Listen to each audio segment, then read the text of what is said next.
Hello friends and welcome back to my channel. My name is Kaylee and today we're back with another entrance build video. Today we're building a sand dune, beachy, coastal entrance inspired by this picture I found on Pinterest.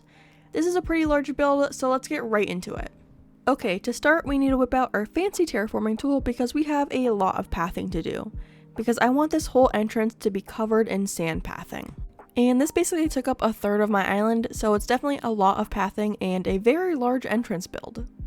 For the main pathway of this build, we are going to have a white deck code from the entrance that leads to the rest of the build, rather than my normal dirt or concrete pathing.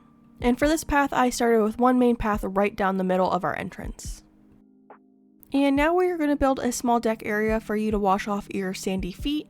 I wanted to do one where you could rinse off your whole body, but we don't really have an item that would work for that in this game, so the closest I could come to was the Cosmo shower, but I prefer the look of the garden faucet just for your sandy toes, and then I'm also adding a little bench and towel combo to this area. Moving slightly up and to the left of our main pathway, I'm adding another small deck area, but for this one it's going to be slightly longer and it's going to be a small sitting area on the pier. And I was kind of going for this vibe that you can see in this picture. Again, I found this one on Pinterest. I was just wanting it to look like one of those piers where you can sit at the edge and get a view of the beach and the ocean at the same time. And I forgot how much I love the curved street lamps, so of course I had to throw down one of those as well. And to make this seem a little bit more nautical and beachy, I'm adding some rope fencing just to kind of square off the small deck areas. And I'm also squaring this area off with some log stakes.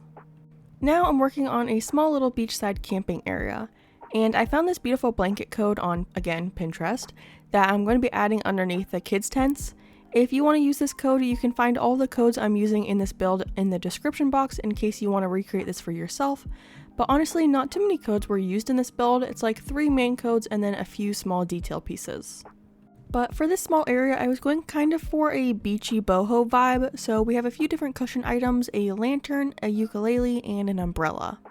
For this whole entrance build, I'm trying to stick to the main colors of light blues, whites, and small pops of yellow or gold, and to me that just screams nautical and coastal. But I do think you could recreate this build with a bunch of different colors and it would have a totally different vibe. Now I'm working on making a deck that extends to both sides because this entrance will also include 2 villager homes, but we will come back to this area in a little bit.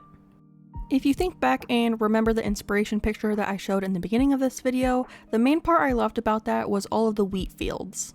And this really does remind me of the sand dunes that we have here in Florida, so I will be using those around the build to give it that really tall grass vibe that you see in the sand dunes. I did also want to mention that I did for some reason use the darker green variant of the grass in the beginning, but I do realize this mistake a little further on in the building process, and it will be adjusted so all of them will eventually be that amazing pale green grass color instead. In between our wheat fields, I'm also layering in a few different items, mainly the log stakes, the small garden rock, and a few white cosmos. A little later on, I'll also be using the tall garden rocks and the flat garden rocks, but those are mainly kept to the background behind the villager homes just to densen up those areas a little bit more. And as for the trees for this build, I'm only using coconut trees, and I'm keeping those mainly to the fully grown version and the large young stage growth, because the small young coconut trees are just a little too small for my liking. For these areas of tall grass, I'm keeping them to the perimeter of our decking, but leaving some spots of just open sand, and if you know me, that's not my usual design style.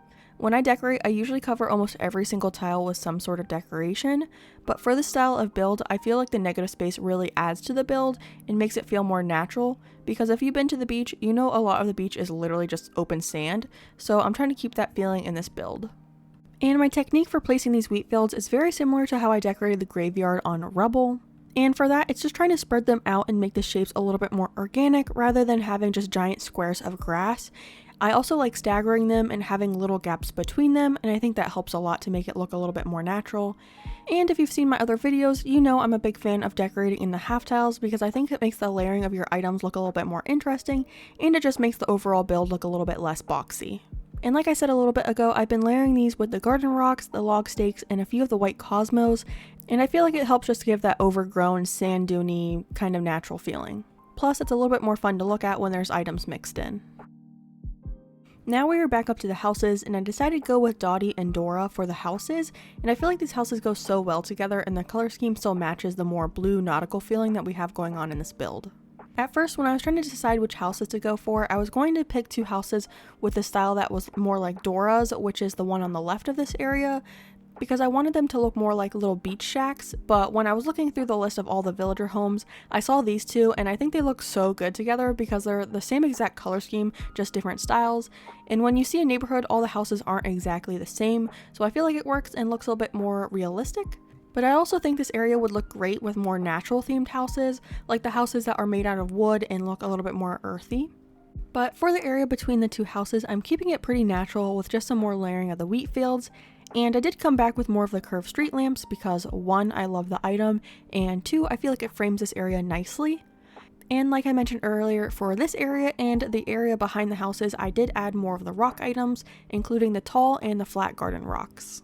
And for this build, I'm actually decorating next to the houses as well in their little yards, so you basically get a free neighborhood build as well. But for Dora's house, we are going to have a little fishing area because I couldn't help myself. All of these fishing tournament items just call my name. And to be honest, some of the best items come from the fishing tourney and the bug off. But for this area, I'm keeping it to our color scheme and our general vibe of this build. So first we have our fish drying racks, which are a nice natural wood and more rustic. And then I'm also using a yacht in the yellow variant and a few stacks of the fish containers in that beautiful bright blue color. And again, for a more rustic feeling, I'm adding a pirate barrel.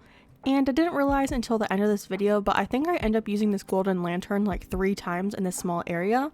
But luckily it's a small enough item that I don't think it stands out in a weird way. And then in the front of the house, it looked a little bare, so I just ended up adding this fishing rod stand, which again is a great item from the fishing tourney.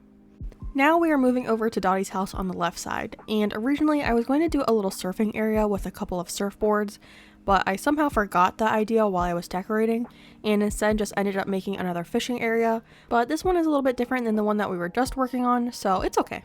So for this area, I started with a small shed made out of 3 storefronts in the light blue variant, which I don't think I've ever used before. I usually stick to the brown versions of the storefronts, but this blue one is so pretty, so I'm so glad I used it finally. But as for decorating around this area, we have some stacks of wooden boxes and a few fish and bugs that come in those adorable containers. These are so much nicer than the normal tanks. I wish more bugs came in this container because you can actually decorate with them rather than having those like ugly normal tanks. To finish off this area, I'm detailing up with a small life ring, and then I'm going in to square off this area with some natural items and wheat fields. Behind these houses, I will also add a lot more palm trees, rocks, and a line of white vertical board fencing. I do add all of these off screen because it is a little boring to just watch me plant trees over and over again, but you will see them for the tour at the end of the video. But we are getting near the end of this video, and I'm just going to go through and add some more areas of tall grass. I also added 2 lighthouses and decorated around those, but I realized you couldn't see them in the end shots of the video, so I did cut that part of me decorating out since you won't be able to see them anyways. To finish off this build, I'm adding a small fishing area next to the water, and we are about to see the final product of this build. So thanks so much for watching, and make sure to leave your recommendation for the next build in the comments down below. Bye friends!